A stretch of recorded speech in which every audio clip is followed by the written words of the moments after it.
Interested in learning about wine, but not sure where to start? You're in the right place. Welcome to the Cork and Fizz Guide to Wine podcast. I'm your host, Haley Bowman, and I'm so glad you're here. I'm a wine enthusiast turned wine educator and founder of the Seattle-based wine tasting business, Cork and Fizz. It is my goal to build your confidence in wine by making it approachable and lots of fun. You can expect to learn everything from how to describe your favorite wine to what to pair with dinner tonight, and so much more. Whether you're a casual wine sipper or a total cork dork like myself, this podcast is for you. So grab yourself a glass and let's dive in.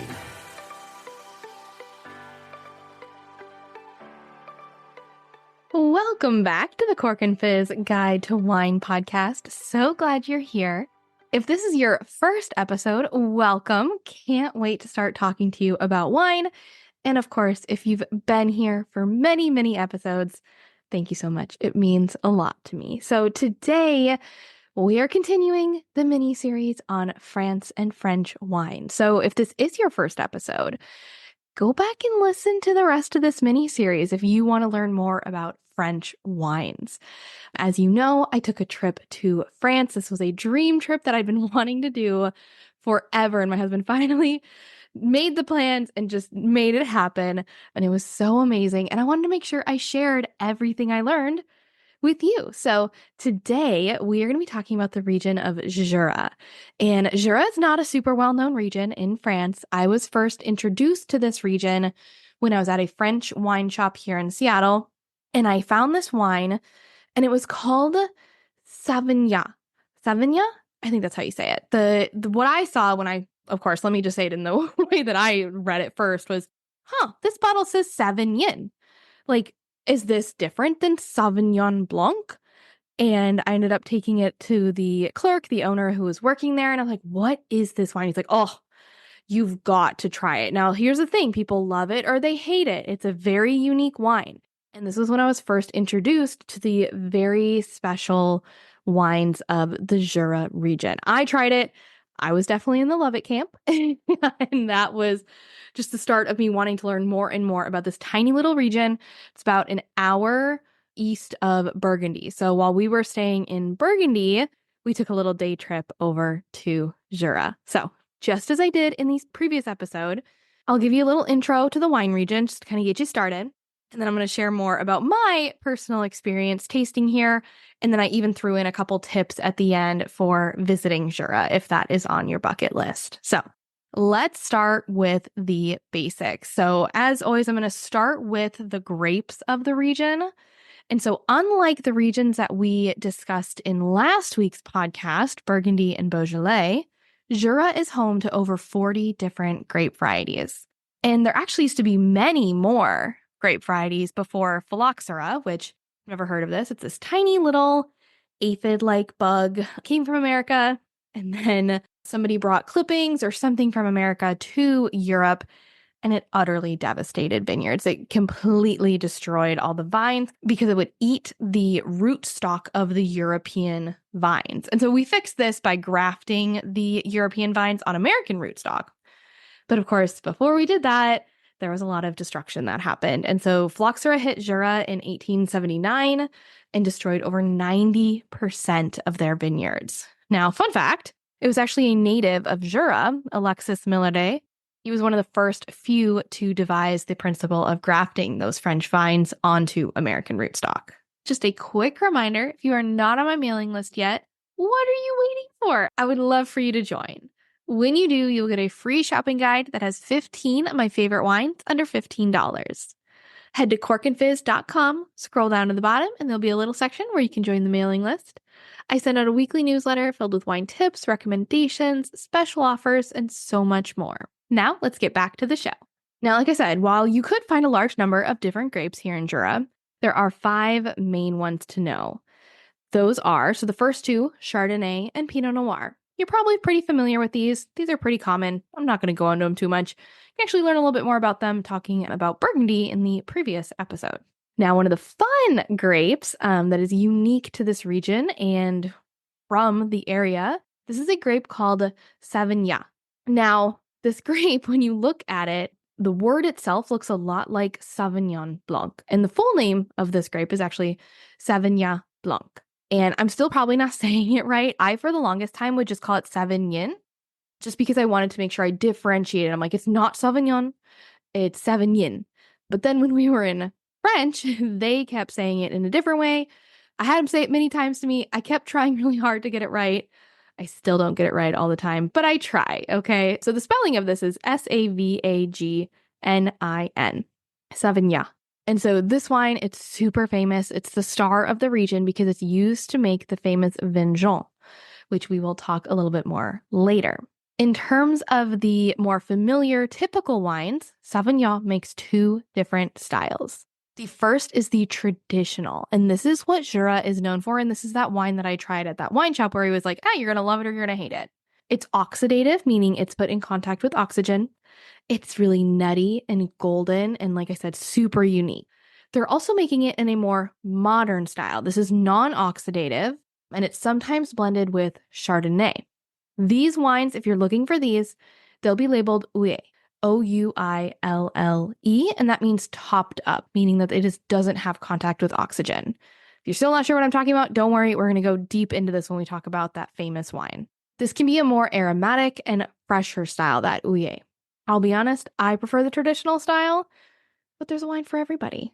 All right, and then the two other grapes are red grapes that are local or indigenous to the region of Jura. The first one is Poulsard. This is an old variety, like I said, native to the region. It was actually mentioned as early as 1386 under the name Poulsard in a charter referring to a plot of land. This grape produces very perfumed, high-quality wines. You get flavors of red cherries, berries, herbs, and white pepper. It is not particularly powerful, though, and it's also very pale in color, so it's often blended with other reds or sold as a rosé. The other red grape that is native to the area, also ancient, kind of seeing a pattern here, right? Trousseau is one of the only grapes to really make it out of Jura, actually. So it was based here, and you can still find plenty of Trousseau in Jura. But what's pretty cool is it also traveled to Spain and Portugal, where it's known as Bastardo. This wine, opposite of the Poulsard, is a deep red color with a higher alcohol content. It produces spiced, peppery, and red fruited wines. So again, those three kind of popular grapes are the three indigenous grapes of Jura that are well known: Trousseau, Poulsard, and Sauvignon. And then Chardonnay and Pinot Noir are also. So those five are kind of what Jura grows most. Now let's talk a little bit about the terroir of Jura. So the Jurassic period is actually named after Jura. It's the Jura Mountains are near the region of Jura, right? That makes sense. And they're representative of the geological developments that occurred 145 to 200 million years ago, aka the Jurassic period, which is why Jura is one of the regions that I am able to pronounce. Jurassic, Jura. I can do that. The key soil types in Jura that include limestone at higher elevations, clay in the lower flatlands, and deposits of marl throughout the most regarded vineyards. And if you're like, Haley, what the heck is marl? Don't worry, I also had no idea what this was. Marl is an earthy material rich in carbonate minerals, clays, and silt. Many vineyards in Jura are planted on steep slopes, so there is a concern for soil erosion. So because of this, many farmers plant strips of grass around and throughout the rows to help prevent it. Now, I mentioned Jura is very tiny, but they do, of course, still have subregions. So there are primarily 4 subregions that are based off a location. And then they also have AOCs, which are what these subregions are as well. Remember, an AOC is essentially stands for something like Appellation of Contrôle. And it basically means it's similar to America's AVAs. It means this region produces this style of wine, but it can also mean just a set of rules for a style of wine. So the AOCs that are locational, a specific area in Jura, you have first the Côte de Jura. This covers most of the region of Jura. So if you're looking at a map of Jura, you're going to see primarily Côte de Jura. It's a little bit in the north, and then most of the south of Jura is considered Côte de Jura.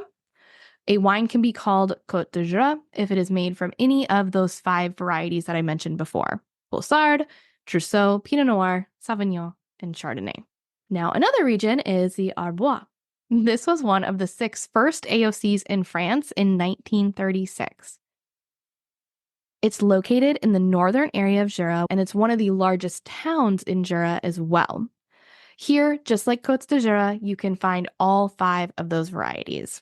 Then we have a very special region. It's called Château-Chalon.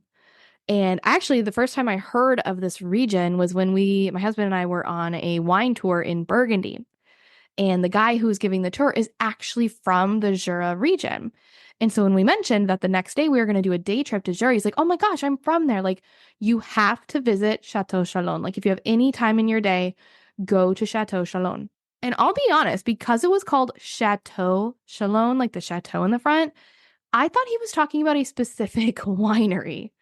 It is not a specific winery. It is a very small region in the middle of Jura, and it is gorgeous. Like, he was very, very right that we needed to go there.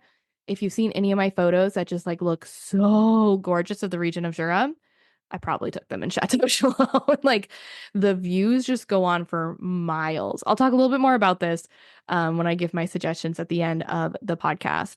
But here in Château-Chalon, they only make vin jaune, which again, we'll talk about what that is.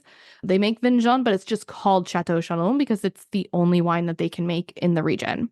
Now, southwest of Château-Chalon is a region called Les Trois. And this little region makes Savagnin, Chardonnay, and some Pulsard. The name Les Trois means star and they call it that because the village is surrounded by 5 hills that essentially form points of a star. Some people also believe it's called that because the vine fields are scattered with star-shaped fossils. And then our other AOCs, like I said, there are AOCs for regions in France, and then there are AOCs for just like a style of wine that has a set of rules. So we also have the Cremant de Jura. So this is the sparkling wine made just like Champagne, but not in the region of Champagne. You have the Macvin de Jura. This is a late harvest fortified wine. And then the last one is Mock de Jura, which is, I think I wrote it down somewhere. That is a hard liquor, and it's made with the distillation of the grape skins. Okay, now let's talk about the unique wines of Jura. I've been mentioning it many times. It's finally time for me to tell you what it is. So we're going to talk about vin jaune. This podcast is sponsored by VoChill. When you're enjoying a glass of wine, temperature matters, and you don't need to be a wine expert to know this. You know this the minute you realize you forgot to put the bottle of wine in the fridge, and now you're stuck with lukewarm Sauvignon Blanc that is the opposite of refreshing. You know adding ice cubes will just water the wine down, but it seems like it's your only option. Not anymore. I want to introduce you to one of my favorite wine gadgets, VoChill. This gadget is as simple as it is elegant. It will keep wine perfectly chilled in your own wine glass. No more clunky metal or plastic tumblers or ice in your wine. While this gadget is an absolute must during the summer months, I don't enjoy wine without it from June to September. It's also incredibly useful for those days when you're craving a glass of white or rosé, but you don't want to wait for the bottle to chill in the fridge. VoChill offers a stemmed and stemless chiller in multiple colors, so you're bound to find one that's perfect for you. They also make the perfect gift. I should know. I got one for my mom at Christmas a couple years ago, and she loves it. Head to vochill.com, that's VOCHILL.com, to get your perfect wine chiller, and don't forget to use code CORKANDFIZZ for 15% off your order. This podcast is sponsored by the Cork Crew Virtual Wine Club. Interested in trying new wines, but not sure where to start? Or maybe you've been listening to this podcast for a while and you love the idea of tasting wine live with me. If that's you, come join my Cork Crew Virtual Wine Club, and you'll get to sip wine with me twice a month while I help you find new favorite wines. The Cork Crew is not your ordinary wine club. This is a community of people who are passionate about exploring new flavors, learning about different wine styles, and having fun along the way. And the best part about this club, purchasing the wine is completely optional. Plus, all events are recorded, and you have access to the full library of recordings as a Cork Crew member, so you can always catch up if you can't make it live. Oh, and did I mention it's virtual, which means you get to do all of this from the comfort of your sofa in your PJs. No need to worry about driving in crappy traffic, finding a designated driver, or spending an arm and a leg on a taxi. Want to give it a try without the commitment? You're in luck. Right now, I'm offering a free class pass to anybody who wants to try out the Cork Crew Virtual Wine Tasting Club. With this pass, you'll be able to join a Cork Crew event of your choosing. No strings attached. I don't need your credit card. I don't need you to sign up for anything. You'll be my guest. Simply head to corkandfizz.com/free class pass to get your class pass and be one step closer to becoming a member of the best wine tasting club around, the Cork Crew. I can't wait to see you there. Now let's get back to the show. I never say this one right. I swear to God, the person working at the winery said it, I don't know how many times, and I kept trying to repeat how she said it, and it never sounded like exactly how she was saying it. So the way that it looks is just vin, V-I-N, space, and then jaune, J-A-U-N-E. And again, a wine labeled Château-Chalon from that region. It's going to be a vin jaune. It's just made in the Château-Chalon region. Vin jaune basically means yellow wine. It gets its color and its unique aromas because it is oxidated. And I spoke about this earlier, but oxidative wine simply means that the wine was in contact with oxygen. The way this happens is the wine is put in a barrel, sounds familiar, right? Is required to be in that barrel for 6 years and 3 months, at least. Can be more. Now, when wine is in a barrel, some of it evaporates, and that's because the barrel is porous. There are these little tiny little holes in the wood. So the wine will evaporate. Typically, any other time when winemakers are making wine and putting it in barrels, they actually do this process of topping off the wine. And that is where they add more wine to the barrel to keep it from getting in contact with oxygen. When they're making vin jaune, they do not do that. So typically, contact with oxygen is avoided with most wines because it can be overwhelming. And if you have too much oxygen contact, it can ruin the wine. This is also what happens once you open a bottle of wine. Once it's in contact with oxygen for too long after you've opened it, that's a bad thing. But here's what happens with vin jaune that prevents that from happening. They avoid this due to a special layer of yeast called volet that protects the wine in the barrels. It forms at the top of the barrels, and if you know anything about sherry, this should sound familiar. The only difference is that vin jaune is not fortified. Vin jaune is made with late harvested Sauvignon grapes, and those late harvests, they wait for a little while, so there's a little bit of a higher sugar content, so then the wine itself will have a higher alcohol content. That said, it still only gets up to about 13 to 15%. Thing about these wines, incredibly age-worthy. They are powerful, yet elegant, with notes of nuts, dried fruits, spices, and even cheese. And like I said, Château-Chalon, so if you see something labeled Château-Chalon, is vin jaune, so it follows the same process, but it was made in the Château-Chalon region. Otherwise, if the wine was made anywhere else, it's called vin jaune. Another wine that we mentioned is a special wine. It's called Vin de Jura. This is a vin de liqueur that is made by blending hardly fermented grape juice with marc de Jura, which is the distillation of the marc, aka grape skins. It's usually drunk as an aperitif. It can be made anywhere in the region, and any of the region's main grapes, so those 5 that I listed before, can be used in its production, though the white grapes, Chardonnay and Sauvignon, are the most common. Because it's a liqueur, it is not age-worthy, so you just drink this right away. And finally, the last kind of special wine of the region is called Vin de Paille. And this is, it looks like Vin de Paille is P-A-I-L-L-E. Hopefully I'm saying it right. This is a style of sweet wine that was traditionally made from grapes that were dried out on straw mats. Paille is French for straw. This can be made from Chardonnay, Sauvignon, Poulsard, or Trousseau. Now, let me tell you about the wine tasting that I did. So we had planned to go to more than one winery in Jura, but my husband and I, when we took this trip, the night before we went to Jura, we went to the Michelin star restaurant. It's the only Michelin star restaurant we've ever been to in our lives. And we did the wine pairing. So we woke up a little, let's just say tired the next morning. So we ended up canceling one of our early reservations, and then we just went over to Jura later. I'm so glad we still made the trip over, but it is a little funny. It's like the fanciest of restaurants we go to is the place where we drink too much wine. But anyway, the winery that we went to, it's called Domaine BAUD, BAUD. I think I'm saying that right. Domaine BAUD, Generation 9. And the experience that we got to do is I actually booked this through that same website that I booked the Beaujolais tour on, and that was Rue des Vignerons. I can put it in the show notes again if you're curious. But we actually got to go into the cellar and learn about all the wine that was made. And they had a special barrel where one end of the barrel was, where you usually have like the wooden circle. It was actually like a clear circle.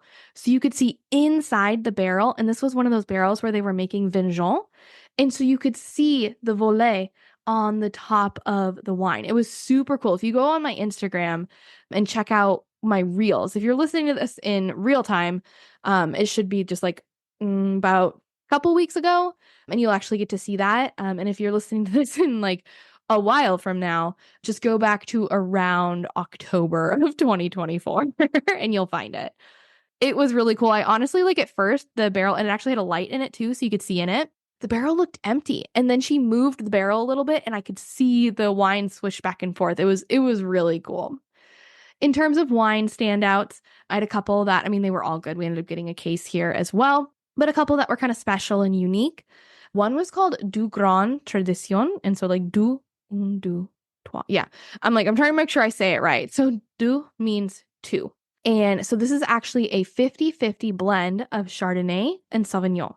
And the Chardonnay is Oyer, which means that it's topped off, so that it's just kind of made in the more modern and what we're used to style of Chardonnay.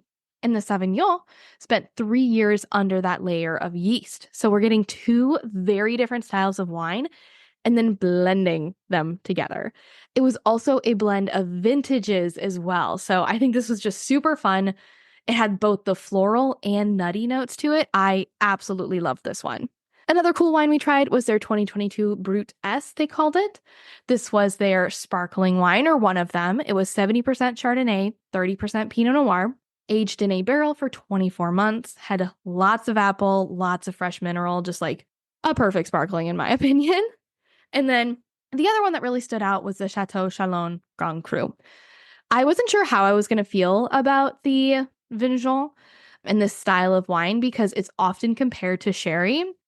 And to be honest, I'm still learning to like sherry, or at least learning to appreciate it. I like sweeter styles, but the dry ones I'm not a huge fan of. And the vin jaune and the Château-Chalon are very dry wines. Like, there is no sugar in them. And then we tried it and it was so good. Like, all my worries disappeared. I'm like, this is the coolest thing I've ever tried. It's just this really powerful but elegant wine. It's really well balanced. It's somehow rich and full of flavor and nutty, while at the same time being really light. It was super fun. They also had us try it with the Comté cheese, which is the cheese of the region. And of course, that paired beautifully. So that was really nice. It was really fun to try. If you ever get a chance, try Vin Jaune or Château-Chalon. It's really cool. We also really enjoyed the Mock-Vin de Jura, which as a liqueur, I was kind of surprised, but I guess because it has a little sweetness. And then the Vin de Paille, which is the sweet wine. I do love a sweet wine every once in a while, so we like that too. Now, if you're planning a trip to Jura anytime soon, a few of my suggestions. So before you go, book tastings. I couldn't find any like day tours like I did in Burgundy here in Jura, but I was able to book tastings either directly at wineries or through the website Rue des Vignerons. My recommendation, start in Arbois. That's that biggest city in Jura and also one of the wine regions. It's about a 45 to 60-minute drive from Beaune. That's where we were staying, or about a 1.5-hour drive from Lyon. In the city, you'll actually find lots of smaller tasting rooms that you might not need a reservation for. We did go into one of them and we were just able to taste with the guy that was there. So that was kind of cool. I saw a couple other little shops or wineries in the city that I recognized. I just had too much wine the night before to do too much tasting that day. So definitely start in the city of Arbois. That's also where I recommend having lunch, though be sure to book a reservation for lunch. These places book up so fast. We went on a Sunday, which I feel like is normally not a time that French people go out. And the place we got lunch at, I'm sorry, I cannot remember the name of it, but it was packed and we had a reservation. There was somebody in front of us who tried to get a table for two and they said, we're so sorry, we're completely filled up. So get a reservation for lunch, book tastings ahead of time. If you don't have time or something happens that you just want to take a quick trip, you could potentially visit some of the smaller tasting rooms in Arbois without a reservation, but don't count on it. And then, of course, don't miss out on Château-Chalon. Like, this region is gorgeous. It's 100% worth going for a visit. You will need a rental car, which you pretty much needed the rental car anyway to get to Jura. There really isn't a good way to get here otherwise, and driving the car isn't too bad. Just ask my husband. But we basically just like looked up Château-Chalon on the map. I found a spot that looked like a lookout spot and then just put it in the map. And then we just followed that all the way there. Now, I will admit, at some point I felt like we were going on like the most back roads of back roads and we were climbing high. So I was like, Cody, should we turn around? How do we feel about this? We're like, no. I think we're getting there. We're getting there. And we were, and it was such a cool view. And I mean, you don't have to book any reservations. You don't have to do anything special. There is also like a couple parking like lots. Like I think they're used to this. They're very small. So you kind of have to get lucky in finding a spot, but it is 100% worth it. And I mentioned this in previous episodes talking about planning for the trip, but it's worth saying it again. If you want to bring wine home from your trip to Jura, get in contact with a wine importer before you go wine tasting. Honestly, even before you get to France. That was my mistake. I did not do that. But tell them the wineries that you'll be tasting at so that they can start the conversation with the winery and get everything set up for you. We had the problem where we added this winery on a little last minute. We told our importer about it, but they weren't able to get in contact with them in time. So then when we were doing the tasting, we're like, hey, working with this importer, we purchase it here. And then you send it to the importer and they're like, we don't know. So we ended up having to do a little bit of the back and forth via email and then send like a wire transfer from the US. You're going to want to avoid all that. Just talk to the importer ahead of time and tell them the wineries that you want to visit so you don't have to deal with that challenge. Okay, that's Jura. It is such a cool region. And if you're visiting the region of Burgundy, I highly recommend taking a day to go visit this beautiful region. Try some of the wines that really don't make it out of France and don't make it out of Jura much. And like I said, Château-Chalon, gorgeous. The day we went was actually like kind of sunny, but then kind of cloudy. So if you're going in a beautiful time when there's lots of sun, I can just imagine how beautiful it is. All right. And if you know a wine lover in your life that would enjoy this podcast, please share it with them. Find your favorite episode, send it their way. Or if this is your favorite episode, take a screenshot right now, post it on your social media, tag me at Cork and Fizz. I would so appreciate it. And don't forget to subscribe so you never miss an episode. I release new episodes every Wednesday. Next week's episode is part 1 of an interview with my tour guide from Burgundy. This tour was the experience of a lifetime, and I was so lucky that Kim agreed to come chat with me on the show. Kim has been in the Burgundy tourism industry for nearly 25 years and has so much knowledge to share. I cannot wait for you to hear it. Thanks again for listening, and if you want to learn more about wine, come follow me at Cork and Fizz on Instagram. And if you're interested in exploring new wines, perhaps like these wines from Jura, we actually did a special tasting on Jura wines a little while ago, come join my virtual tasting club, the Cork Crew. Head to corkandfizz.com/free class pass to come check out a tasting for free. Cheers!